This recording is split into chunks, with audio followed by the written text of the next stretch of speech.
एक देश एक चुनाव, वन नेशन वन इलेक्शन। क्या भारत की मौजूदा सरकार ये नया कानून लेके आने वाली है? क्या है ये कानून और विपक्ष की नींद इससे क्यों उड़ी हुई है? चलिए जानते हैं।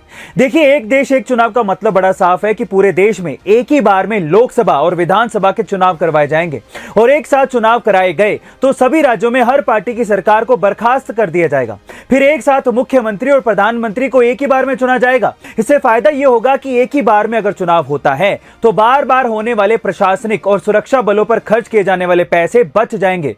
बार बार आचार संहिता नहीं लगेगी। पर इससे विपक्ष की नींद क्यों उड़ी? क्योंकि अगर अभी लोकसभा के साथ विधानसभा के भी चुनाव करवाए गए तो मोदी लहर की वजह से केंद्र के साथ साथ अपने अपने राज्य के मुख्यमंत्रियों की गद्दियां भी कहीं विपक्ष से छिन नहीं जाए, इस बात का उन्हें डर है। और इससे विपक्ष का इंडिया अलायंस भी बिखर जाएगा, क्योंकि उन्हें यह समझ ही नहीं आएगा कि वो मोदी के खिलाफ लड़े या फिर अपने अपने राज्य को बचाने के लिए।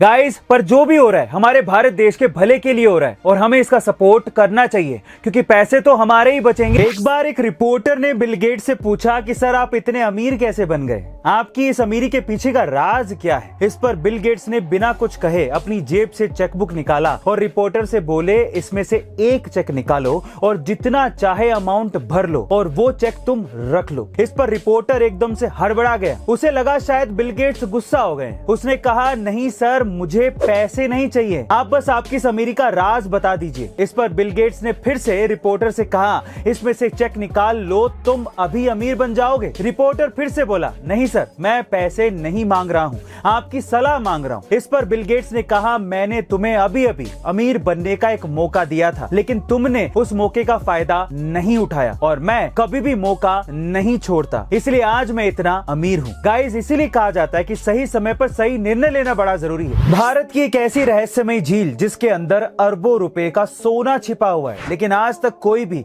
उस सोने को निकाल नहीं पाया है। कहाँ ये झील और आज तक वहां से सोना क्यों नहीं निकाल पाए? चलिए जानते हैं। गाइस, ये झील है हिमाचल प्रदेश के मंडी जिले के पहाड़ और घने जंगल से घिरी हुई कमरू नाग झील। इस झील का नाम कमरू नाग देवता के नाम पर रखा गया है। ऐसा माना जाता है कि महाभारत के समय खुद भीम ने इस झील का निर्माण किया था। इस झील के अंदर इतना सोना चांदी है जिसका अंदाजा भी लगाया जाना मुश्किल है, और जो कोई भी इस झील में सोना चढ़ाकर मन्नत मांगता है उसकी मन्नत पूरी भी होती है। इसलिए हर साल 14 और 15 जून के बीच यहाँ पर मेला लगाया जाता है, जिसमें हजारों श्रद्धालु इस झील के सामने माथा टेकने आते हैं। बताया भी जाता है कि आज तक कोई भी झील के अंदर का सोना नहीं निकाल पाया है, क्योंकि यहाँ पर स्वयं नाग देवता रखवाली करते हैं। अब नाग देवता से पंगे कौन ले? पृथ्वी से मंगल ग्रह पर पहुंचने में पहले 7 महीने का समय लगता था, लेकिन नासा का यह दावा है कि अब 45 दिनों में ही मंगल ग्रह पर पहुंचा जा सकता है। कैसे? चलिए जानते हैं। देखिए, पृथ्वी से 5.5 करोड़ किलोमीटर की दूरी पर मौजूद इस लाल ग्रह ने सबको अपनी तरफ आकर्षित करके रखा है, क्योंकि मंगल ग्रह पर ऑक्सीजन, नाइट्रोजन, कार्बन और हाइड्रोजन जैसे तत्व मौजूद हैं। पृथ्वी से मंगल ग्रह के बीच करोड़ों किलोमीटर की दूरी के चलते मंगल ग्रह पर पहुंचने के लिए लगभग 7 महीने का समय लगता था, लेकिन अब नासा के इनोवेटिव एडवांस्ड कॉन्सेप्ट प्रोजेक्ट के तहत NASA bio model nuclear thermal rocket बनाने की कोशिश कर रहा है। इस रॉकेट में परमाणु ऊर्जा का इस्तेमाल किया जाएगा, जिससे परमाणु रिएक्टर लिक्विड हाइड्रोजन को गर्म कर देगा और इससे आयनाइज्ड हाइड्रोजन यानी कि प्लाज्मा बनेगा, जो रॉकेट की रफ्तार बढ़ाने में मदद करता है। और इसी तेज रफ्तार से मंगल ग्रह और पृथ्वी के बीच की दूरी 7 महीने की बजाय 45 दिनों में ही तय कर ली जाएगी।